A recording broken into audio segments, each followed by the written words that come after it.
Good morning, happy Sunday. Thank you so much for watching Sunday Kickoff. I am Fidel Barraza, alongside with me today, Jerry Martinez. How you doing, bro? Doing good, man. It's already week 7, and I mean, it feels crazy with all these bye weeks, right? So I know my team ain't gonna be playing today, so it's gonna be a little bit of a relief, right? Not that having to know that they might lose this one, you know? Yeah. I mean, we're pretty much a little bit under halfway through the NFL's regular season, I should say. Yeah. But we do have some very great games in slate today. Let's start out with a quick recap of Thursday Night Football. Broncos over the Browns. Broncos just did not play well at all. Yeah. They lost the game 14-17. Of course, Case Keenum replaced Baker Mayfield with that shoulder injury. But the story of the night was a rookie. Dearness Johnson, he rushed over 100 yards, and I believe he scored a touchdown as well. Yeah, he has a great story too. I think they're showing that he had DM'd almost every um semi-pro football team to give him a spot or a tryout, and he never got the call. And finally, with the Browns, they call him up, and he answered the bill, and man, he looked really sharp, looked really good. But man, what happened to the Broncos? I know they lost Von Miller during the game. But yeah, it just shows you that the Browns have the looks like the Browns have the right coaching staff in place. I mean, it looked like they could just plug and play some players there. So I don't know. Browns have had a unique season, for lack of better terms. Yeah, so Dearness Johnson stats: 22 carries, 146 yards, and one touchdown. He averaged 6.6 yards a carry. Yeah. Let me Eh, see. They're actually averaging, what was their average here? The actual Browns are averaging, like, their offense is not up there, but in rushing, they're average. They have the best. I think they have the most yards in rushing.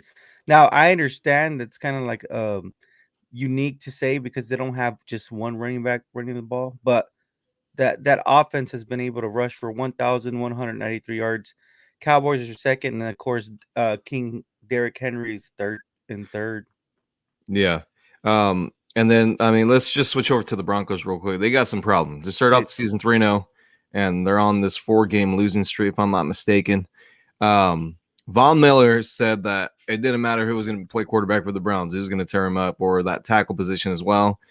He ended up getting hurt, but I mean, he wasn't much of an impact either way for that Denver defense. Now, um, towards the end of the first half, there was questions. Hey, are they going to bench Teddy, bring in Drew Lock, see if they can bring a spark to this offense, which they did not end up doing. Teddy actually played the whole game. But my question to you is, number one, what do you do with Bridgewater? Do you bench him? You bring in Drew Lock? My second question is Vic Fangio's job in jeopardy at this moment? I mean, he says it's not in jeopardy, but Of course he's going to say that. yeah, Oh, this but job. but we were having this conversation last year too about the exact same thing, and everybody wanted to kind of point the finger at Drew Lock. And I mean, we knew when they brought Teddy Bridgewater in, we knew that Teddy Bridgewater has these moments. You know what I mean? I mean, for since he's been in the league, this has been kind of like his story. He'll have a hot start, and then I don't know. It's like if he just let's take a look at his completion percentage first off, because that'll be a telling. That'll be a little bit telling, right? Because right now, for instance, Teddy right now, Broncos. He's just not getting the job done. He's not, man. I don't really see I don't really see that inner instinct in him, that killer instinct. Look, his completion percentage is at 69%. So it's not about him being a bad quarterback, right? It's just about, does he have that winner instinct in him, that killer instinct that Aaron Rodgers has, or let's say, Tom Brady has. You give him the 2 minutes and he's gonna get you a win. So that's what it comes down to. And Bridgewater just making some poor decisions. So, what do you think the Broncos do moving forward? You stick I, with Bridgewater, bring in Locke, or I mean, the way Elway's always been known for is, he's gonna try and get himself a quarterback regardless. Um, I don't know. I don't know if it's time to push the panic button, but I would stick with I would if I was in that hot seat, I would move on from Fangio, right? And then I would go ahead and turn it over to Drew Lock. I think with Drew Lock, I think he has a little bit more of that winner instinct in him. I know he's a bonehead. He makes boneheaded plays too, but I said let's roll the dice and see what we got Well, and maybe being benched, made him a little bit more mature than he was last year. for I sure. mean, look, regardless, Broncos are going to have a very interesting offseason just because this team's going to be up for sale. Yeah, So there's for going to be sure. new ownership in place next year. Vic Fangio is probably going to be out. They're probably going to draft a new quarterback. Um, I agree. you know who I was impressed with was Patrick Surtain. He He's had some really good play, couple good plays during the game. yeah, he's actually he looks like he's been in the league for years, man. He looks Uh, like his dad. yeah, he does look like his dad. It's just Yeah. crazy.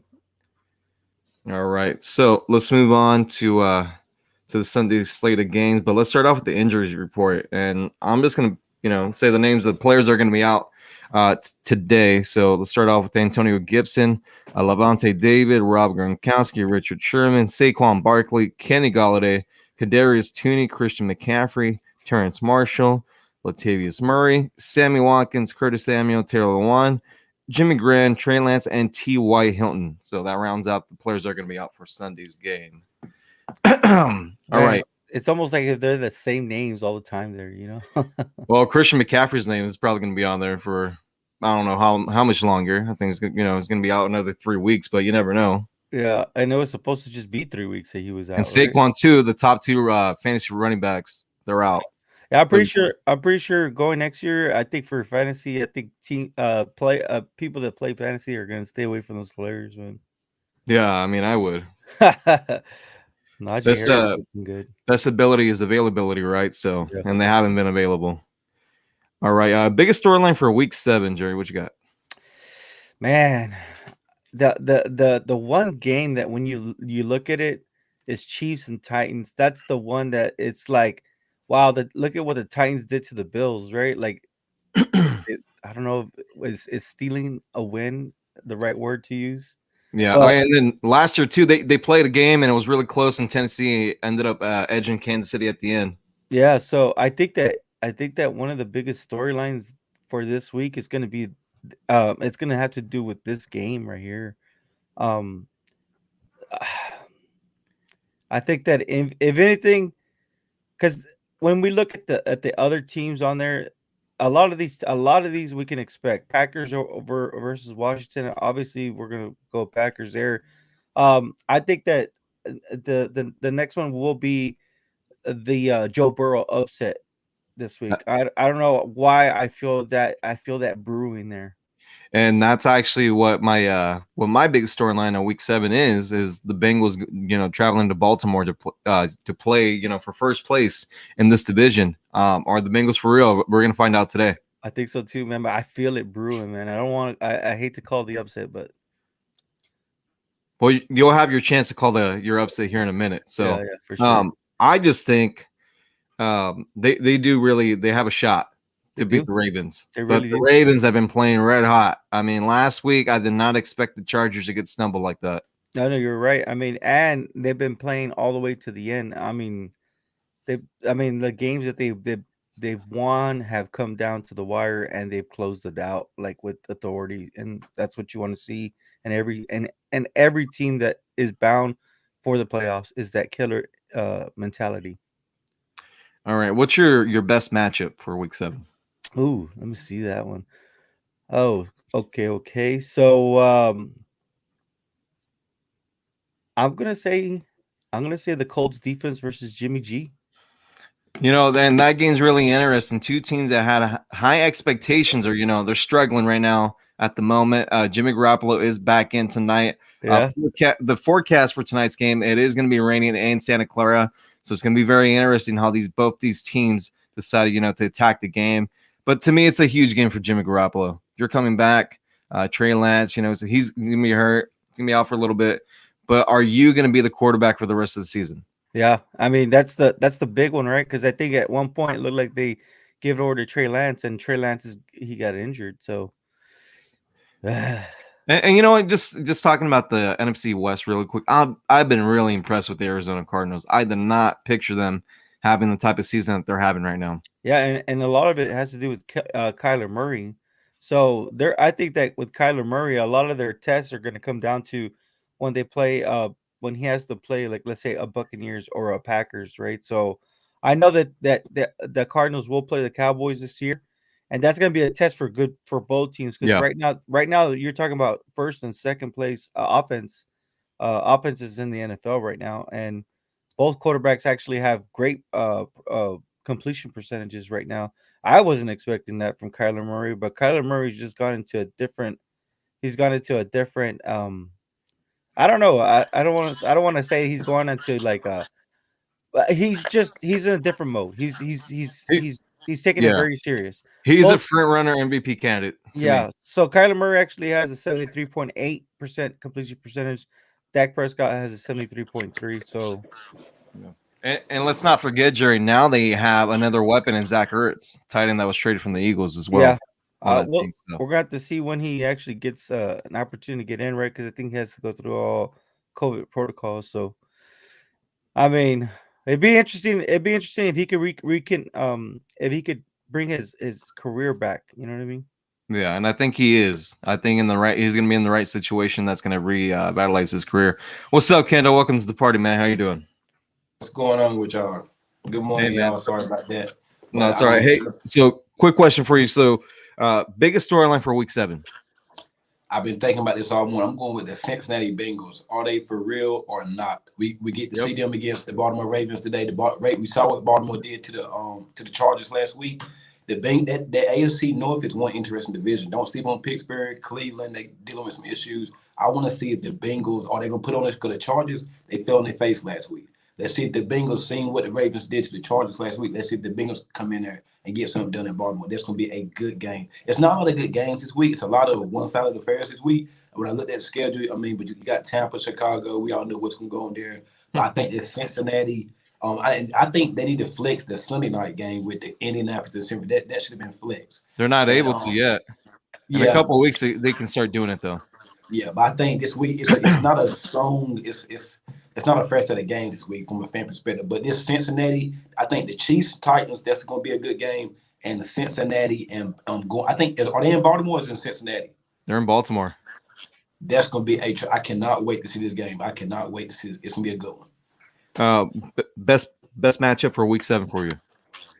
Would you say that one, Cincinnati and Baltimore? Yeah, because it's not many, but I'm gonna go that match. I want to see Jamar Chase going up against Marlon Humphrey. Jamar Chase been shining. He had a bad preseason or whatnot. He dropping balls in practice, but I'm gonna go Jamar Chase. Best individual matchup: Jamar Chase versus Marlon Humphrey. But the Bengals got a couple of. They got Tyler Boyd and they got T. Higgins. They got weapons. Don't sleep on that Bengals defense either. Yeah.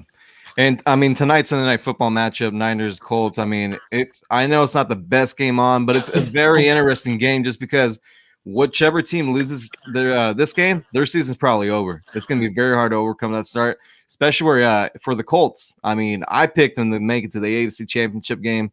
Obviously, they've had some heartbreaking losses, injuries that they're dealing with. I believe their safety is going to be out for the year as well towards ACL during the week.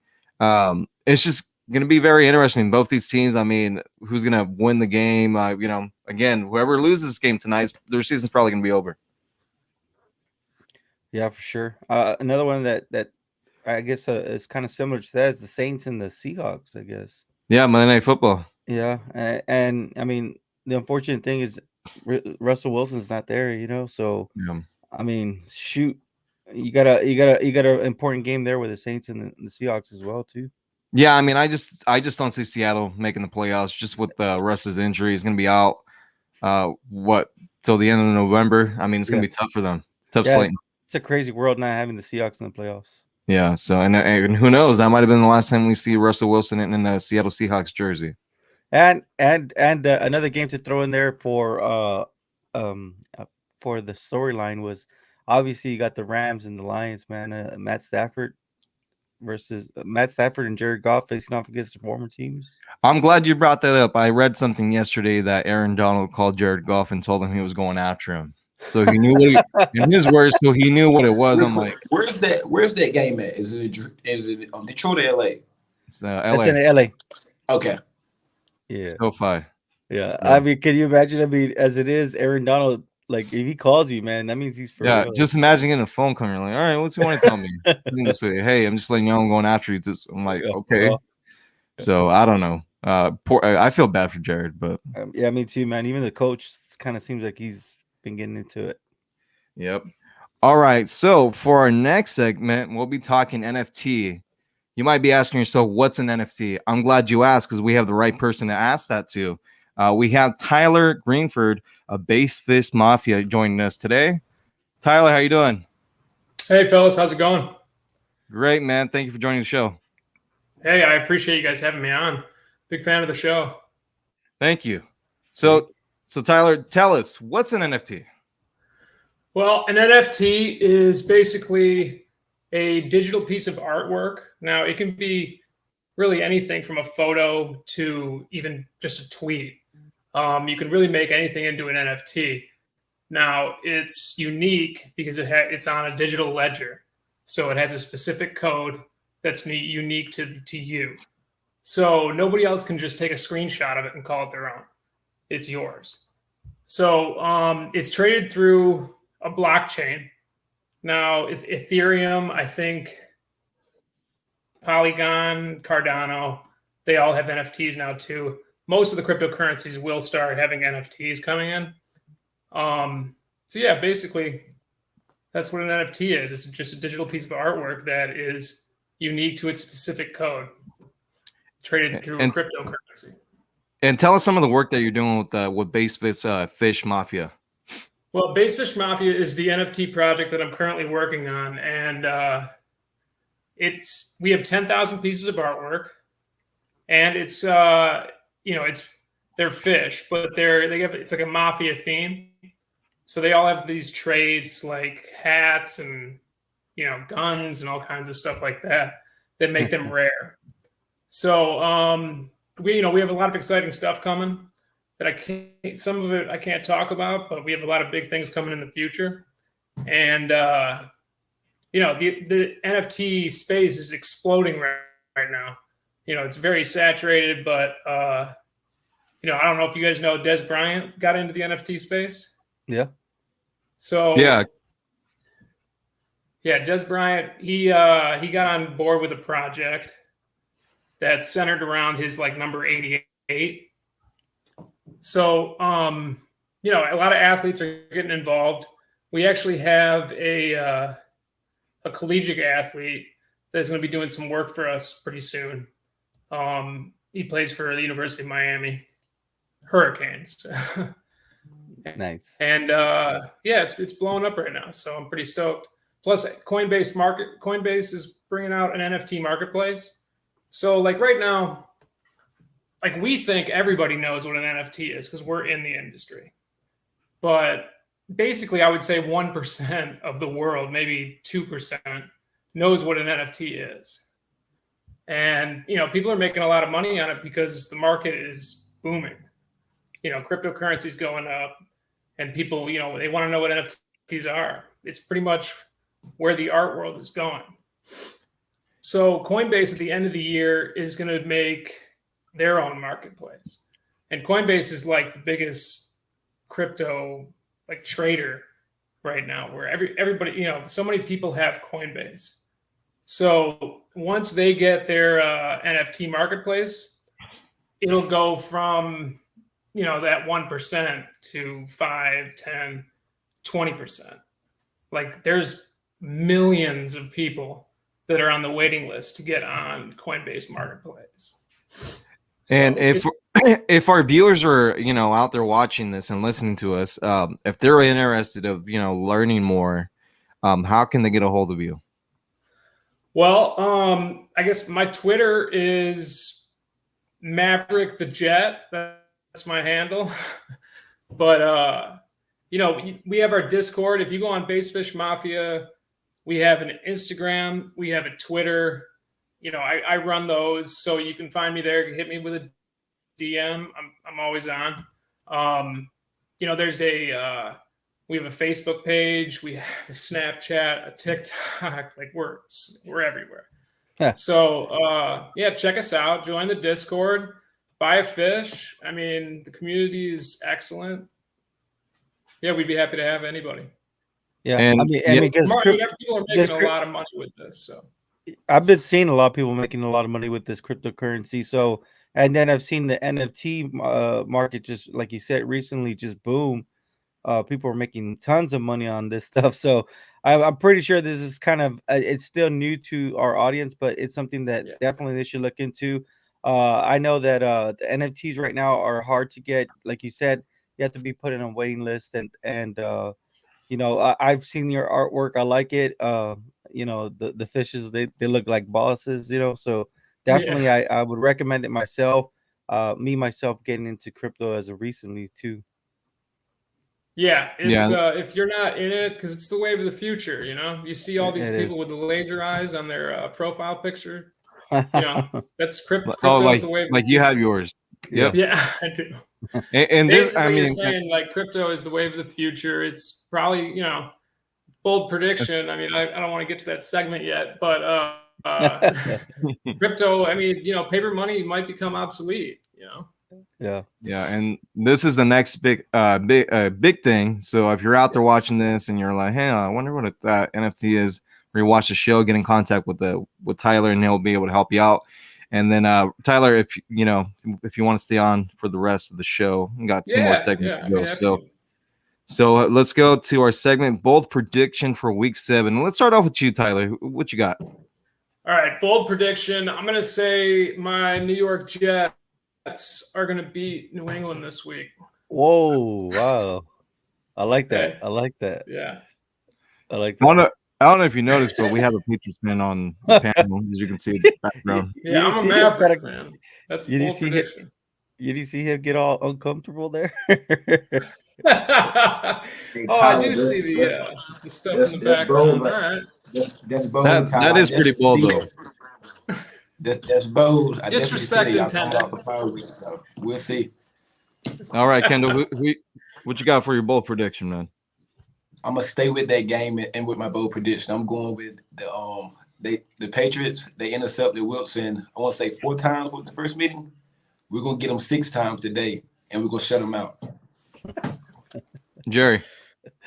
Oh man, bold prediction. So man, I kind of feel this is where we talked about it earlier. I feel the Bengals are gonna take this. They're gonna beat the Ravens, and that's gonna be kind of one of those games that you want to watch, right? Because we haven't seen the Bengals playing this good in some time, and I think it all starts with Joe Burrow. All right, my bold prediction is that Derrick Henry has under 100 yards rushing. Now, and the reason why it's bold is because the Chiefs' defense has been struggling as of late.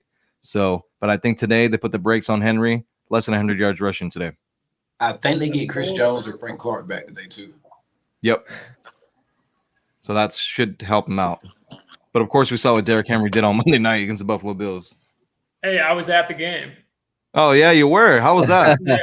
Yeah, it was a really good game. I was super stoked, but that was definitely a Monday Night Football game to see for sure. All right, Tyler, you're locked to win today. Well, there's a lot of home teams that are underdogs this week, which is always a good week if you're doing some betting. But my lock would have to be St. Louis, LA Rams beating Detroit. Too easy. I got a lot of family in Detroit. So they're not going to like this when they hear it, but Detroit's terrible. I'm going Patriots over Jets. It seems like those the only teams we can beat this year, the Jets and the Texans. Let me change my lock. You got Jerry. Give me the Titans over the Chiefs. I think that I think that they're gonna just kind of feed off of Monday night. All right, and my lock for week 7 is the Buccaneers over the Bears. If you guys remember last year, there's a football game. He got lost. Tom threw up these because it was 3 or 4. I believe it was 4 because he lost track of the down. I think Tom's gonna have a big game against his defense today. Last week had a big game. I expect nothing less from Tom this week as well. Yeah.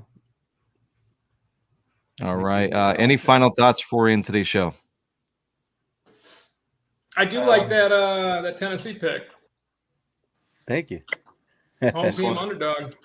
Yeah. I just want to say, Tyler, thanks for joining us today. Man, just everybody go check out his work. And I can't wait for that Bengals and Ravens game. That's gonna be a good one. Hey, fellas, I really appreciate it, man. This was great. And again, just to clarify, we're not financial advisors, but you should definitely do your homework, especially when it comes to cryptocurrency. And you should look into getting into an NFT group. I think that the one that Tyler has, it's unique. Your Discord has how many people? 19,000 we just hit. Wow, 19,000 people that are all on board, man. So let's join this fish mafia here, right? And do your due diligence. Yeah, do your work. Let's join this mafia and let's get some money together, right? Definitely. All right, Tyler. Thank you so much for joining us, and thank you everyone out there for watching us. Happy Sunday. Enjoy the games and stay safe. Appreciate you guys.